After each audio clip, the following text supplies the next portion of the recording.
The road we're on is paved in Garth. Come along on the journey as we explore Garthology. Think of it more as a conversation. I like that. So if this is truly a conversation, then I say let the conversation begin.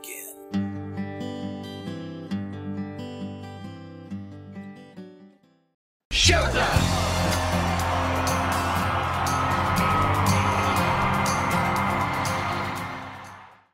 Hey everyone, it's Deb. And I'm Pete. And I'm Jess. Welcome to Season 3, Episode 27 of Garthology. Today we'll be moving on to Part 2 of our discussion of Garth's album, Sevens. In our last episode, we covered the first 3 songs on the album. Today we'll pick up with the next 3 songs. But before we look at those songs, let's talk a little bit about some interesting details about where the album was recorded. As I mentioned in the last episode, Sevens was recorded at Jack's Trax recording studio in Nashville. Jack's Trax first opened in 1971 and was the 3rd studio of Jack Clement. Jack gained success not only as a songwriter, but also as a studio engineer, producer, studio owner, music publisher, and artist. In 1956, Sun Records founder Sam Phillips, who famously discovered Elvis Presley, hired Clement as the label's staff producer/engineer. During his tenure with Sun Records from 1956 to 1959, Clement worked with artists including Roy Orbison, Carl Perkins, Johnny Cash, Jerry Lee Lewis, and Charlie Rich. Also while at Sun, Clement penned Ballad of a Teenage Queen and Guess Things Happen That Way, both of which were #1 country and top 20 pop hits for Johnny Cash in 1958. Clement went on to make his own way in the music industry, eventually founding his own record label and opening his own studios. In 1973, he was inducted into the Nashville Songwriters Hall of Fame. In 1975, Jack Clement sold Jack's Trax recording studio to songwriter and publisher Alan Reynolds for $65,000. Reynolds produced many albums in that studio, including records by Don Williams, George Hamilton, as well as the majority of Garth Brooks albums. Reynolds operated the studio from 1975 until 2010 when he sold it to Garth. 2 years later, Garth renamed the studio to Allentown Studio in honor of Reynolds. And now, I'll turn the mic over to Jess to kick off this album discussion. Jess, kick us off with song number 4. Okay, so I have song number 4, which is I Don't Have to Wonder. I could just imagine what was going on in there. Sunlight streaming through the stained glass on those flowers in your hair. And in less time than it takes a tear to fall, those bells rang loud as thunder as they opened up the door. Now I don't have to wonder anymore.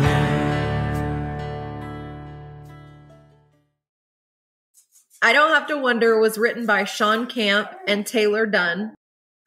Sean Camp actually had his first #1 song as a songwriter on another Garth Brooks song, Two Pina Coladas, which we're going to talk about coming up soon, so I won't go into that too much. This song, I Don't Have to Wonder, wrecks me in the best way. It has this beautiful, gut-wrenching video that goes along with it that kind of follows the story. And we talked about this, I believe, in Story Songs. Definitely in one of our episodes we talked about it, but I think that's the one that we covered it in.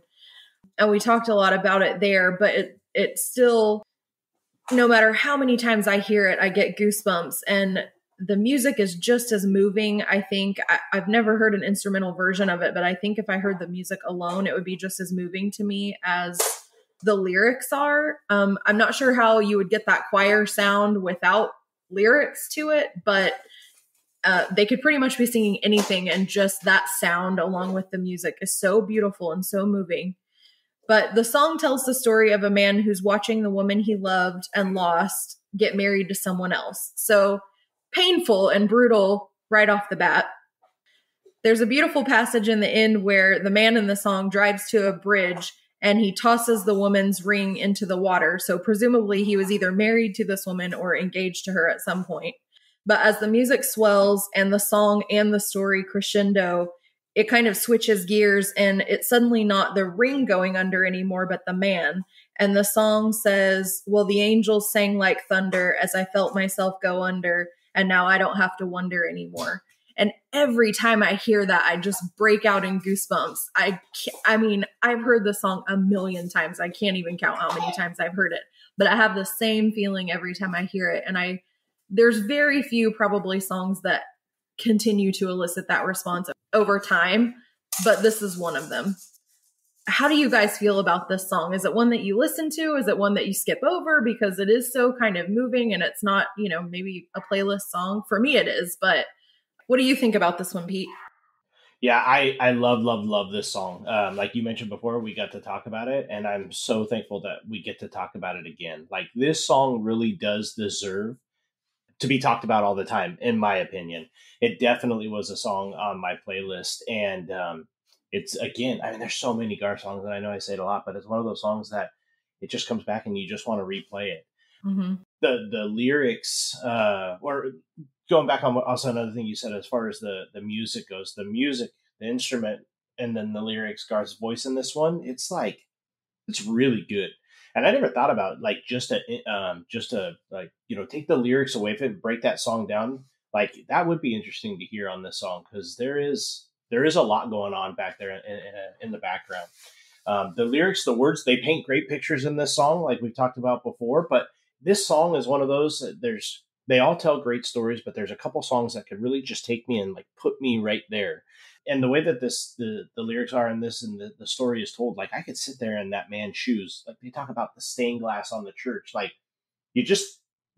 personally just think about stained glass, on a church, the tossing of the bouquet, all of it. I just love everything about it. Then at the end of the song, it starts to come up. And my favorite part towards the end of the song is in the lyrics. I took your ring from my pocket. I held it one last time. I watched that diamond sparkle. I drew back and I let it fly.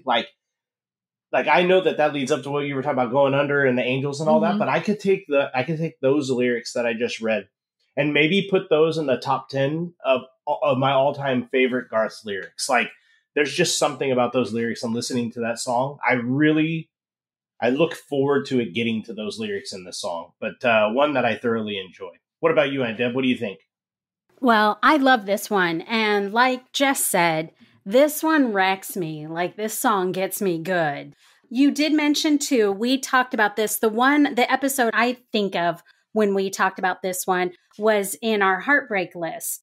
Oh, you're right. I think it was heartbreak songs. Yeah. Season 2, episode 25. And in that one, I mentioned how much I love this song and the fact that it's so heartbreaking and tragic, and Garth's voice is just perfection in it to me. And it just breaks me every time I listen to it. And yet I listen to it as much as possible, which is funny because you would think, well, if it really tears you up, why do you listen to it? But I just do. I love it. I mean, I'm like that crazy person next to you in the car that is singing this song at the top of my lungs. And I'm acting out every painful line in the song. I can't help it. This song just does that to me. And I think that this is one of the most, I think it's just one of the highlights of this album. I think it's just a great, great song. So it's so, so good. But at the same time, it's one of the darkest songs I think Garth has ever recorded.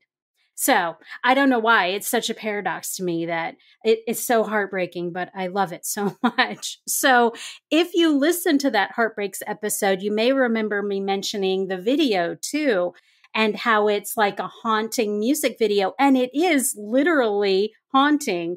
like in the video, the narrator of the song commits suicide, and then he just proceeds to like relive the day of his death over and over again, you know, watching other happy couples get married in the church that his ex got remarried in.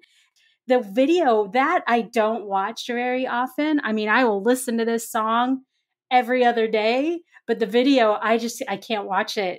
It's heartbreaking to me, even more than the song. And like physically, I can't watch that as much as I listen to the song. So I think that's funny that I'll tear myself up lyrically. I'll sing it in a car next to you, but I will not turn the video on. So that's it. That's where you draw the line. Yeah, I draw the line at seeing Garth that heartbroken in real life. I can't do it. It hurts me too much. So that's my take on it. Another thing with that song, like you had mentioned, right? We talked about it in the past episode, and we're talking about it. Like, if you sit back and you look at a song that's this great to all of us, obviously I'll enjoy it. Like, think about how many different types of episodes it could go into, right? Heartbreak, love, or, you know, love songs gone wrong or whatever. But it's just crazy how many different places this song would fit.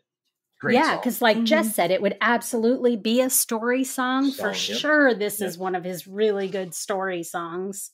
Well, the other thing that's interesting to me is, I mean, how you both talked about, like, it's such a dark kind of sad song, and yet you do gravitate toward it and you want to listen to it again, which is funny and just, you know, says a lot about human nature. But the other thing is, like, on the album, we agree and disagree about things, and we all love this song. We all are like, it's a great song, beautiful song. I listened to it over and over, but it wasn't a single, and it didn't, you know, it wasn't something that was on the chart. So people who didn't follow Garth, who just like listened to the music on the radio, never got this one. Like, they completely missed this amazing song. And that kills me sometimes, that I'm just like, there's all this great music and you're missing it. You know, that's crazy. That's such a great point. My gosh. I struggle to think the idea that there are so many people out there that could love this song as much as we do, and they've never heard it. Right. Could you imagine like diving back to all of Garth's like songs like this that didn't chart, making one big uncharted record to see where they would go, see what they would do today,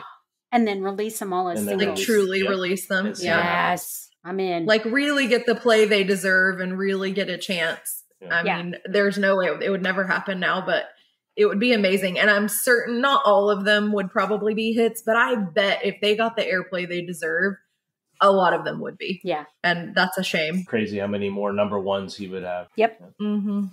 And for the songwriters too, you know, who didn't get the chance to be out there. Yeah, absolutely. Anyway, great song. Love that. Number 4 was amazing. Let's see what number 5 has for us. Pete, take it away with number 5.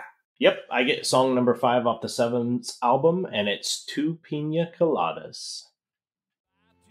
Good timing, man. Bring, take it right, bring two pina coladas. Yeah, I want one for each head. Let's all set sail with Captain Morgan. We'll never leave dry land. No troubles, I forgot them. Troubles, I forgot them. I buried them in the sand. I buried her in the sand.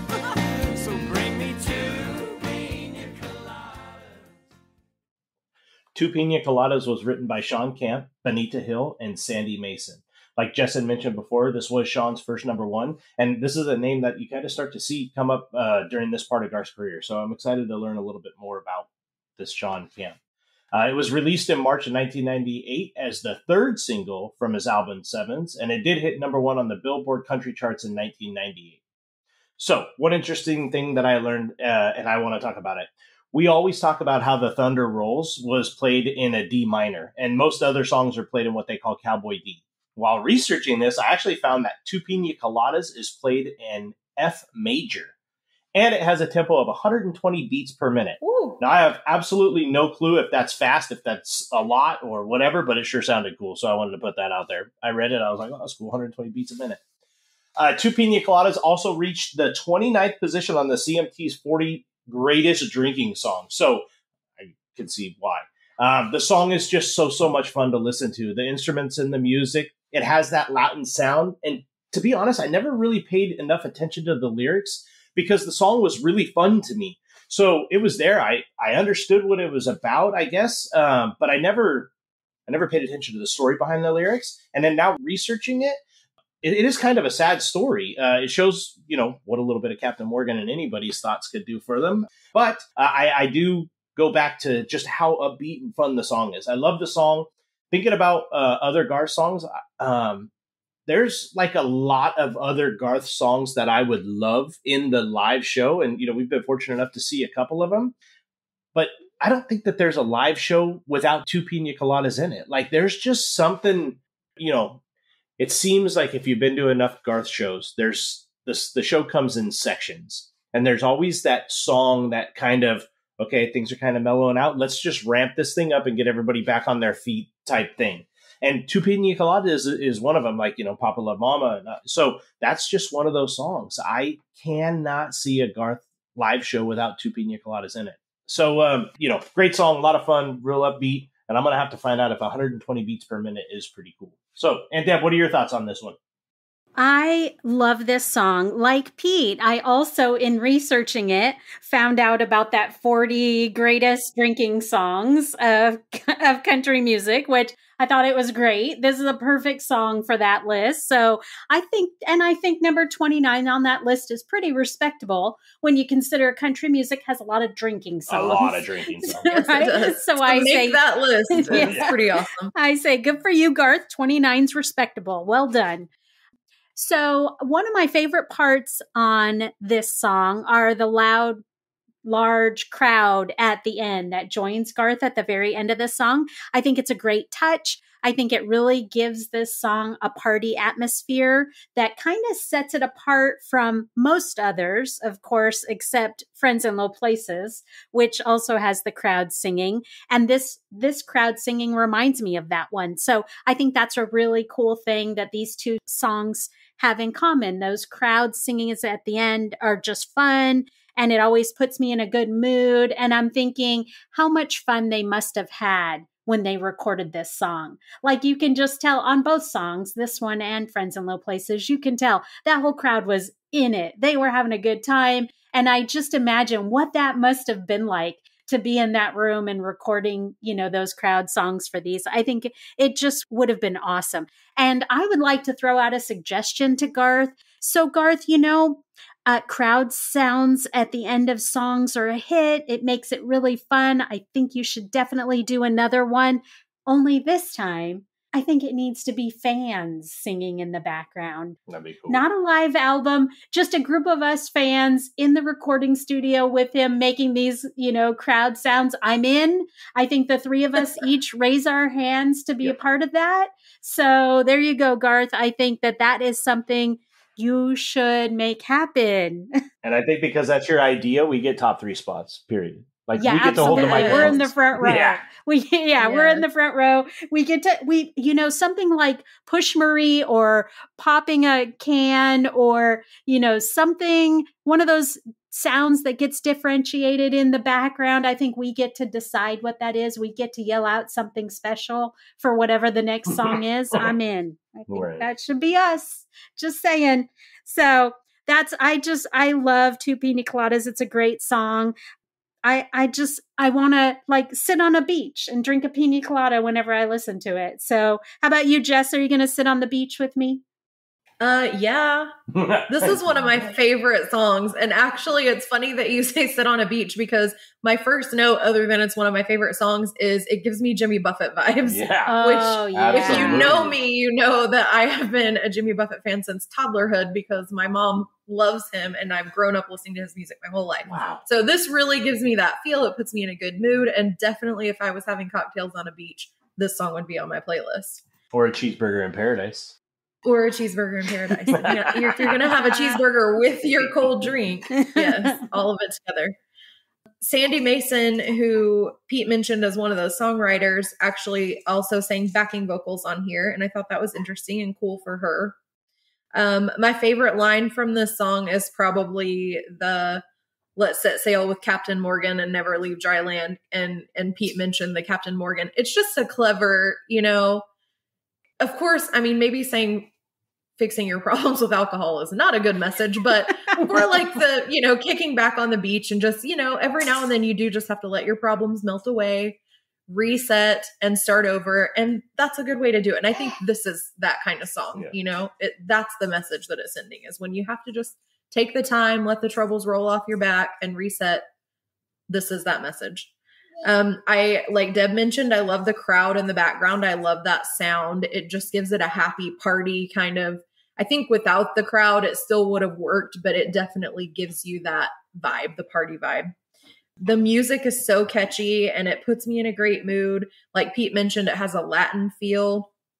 A lot of Jimmy Buffett music has a Latin feel, so that's probably where that similar sound comes from. But this is a Windows decidedly down type of song. Probably don't get to the beach and get cocktails as much as I want to, but I can put the windows down a fair amount and have this playing as part of my playlist and kind of imagine that I'm having a cocktail and on the beach somewhere.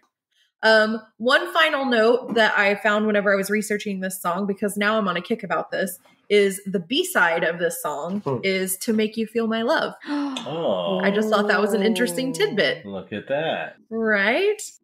They're not really similar songs at all, but maybe, a little love song with your cocktail on the beach. I don't know. Garth has something in mind. It always makes sense to him. So, there is some connection there some way. Yeah, that B-side thing sure did bring out a lot of interest in people since the last episode. Right? So that's pretty good. All right, so that does it for Two Pina Coladas. Auntie, what do you got next for us? The 6th song on Garth's Sevens album is Cowboy Cadillac. She's the perfect picture of a perfect mixture between a woman and a fine machine. She's a hard-working lover, a real tough mother. She's the cover of a magazine. And I'm happy knowing that what keeps me going is what's gonna keep me coming back. She's my honking, tonking, everything I'm walking, cowboy Cadillac.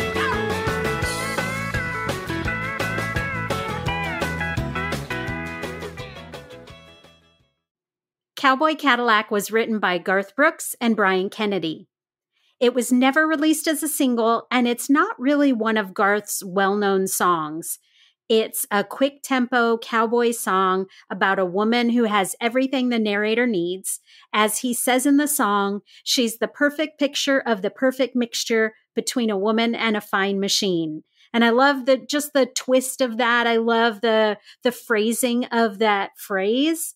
Something about it appeals to me. And that's probably my favorite verse in the song.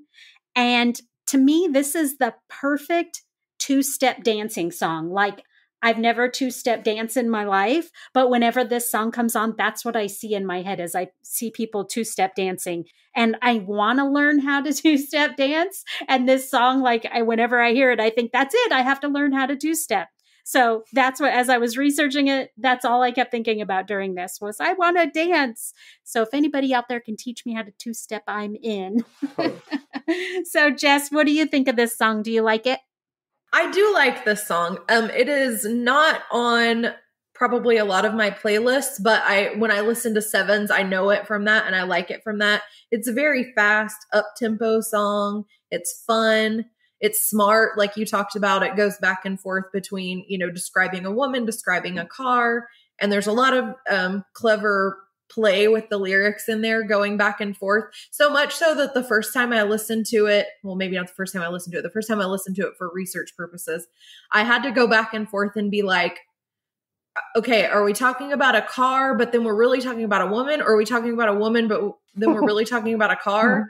And I, by the end of it, confused myself to the point that I was like, I don't really know for sure which thing they're trying to make a metaphor about. But I'm like, I enjoy the song anyway. The lyrics are fun.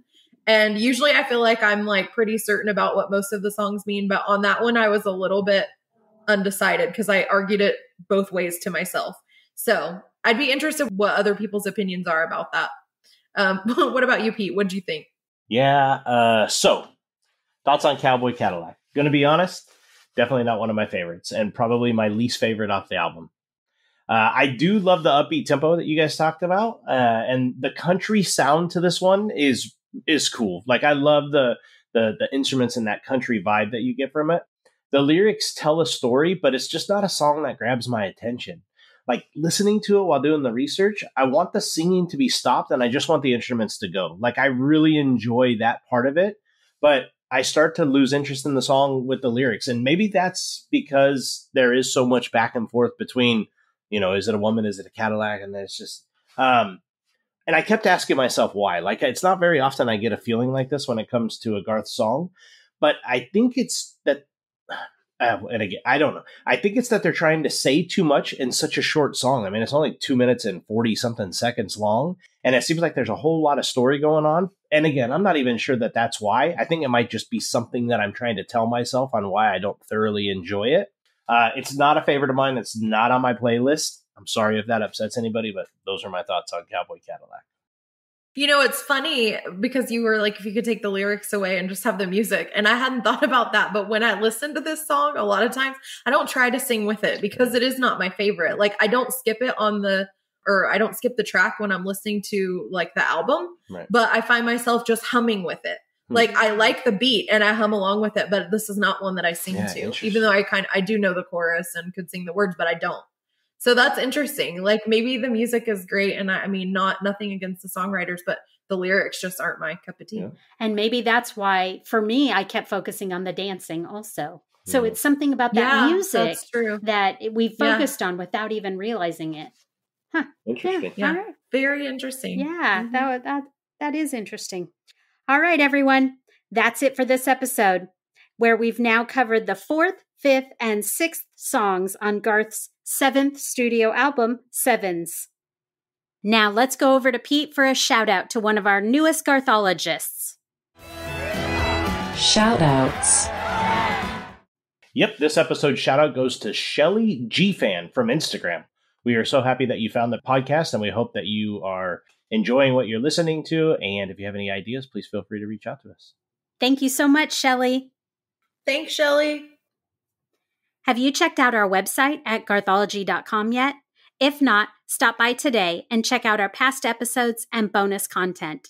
And remember to subscribe to our podcast on your podcast platform of choice. If you listen on Apple Podcasts, stop by and give us a 5-star review if you like what you hear and encourage others to listen. And don't forget to share us with everyone you know. That way you can help your friends in low places become Garthologists too. Speaking of friends in low places, if you guys are on social media and you would like to interact with us, you can find us at Facebook. We are at www.facebook.com/GarthologyCast. And if you're on Instagram and Twitter, we are at Garthology there. We do appreciate all the interactions, the likes, tweets, shares, direct messages, anything and everything that you guys got. So we do appreciate that support, guys. Next time on Garthology, Season 3, Episode 28, dropping on October 27th. That will be part 3 of our Sevens coverage, and we sure hope you all join us. Until then, this has been Season 3, Episode 27 of Garthology, and I'm Deb. I'm Pete. And I'm Jess, and we'll see you guys next time. Bye. Bye, everybody. Yeah. Bye, everyone.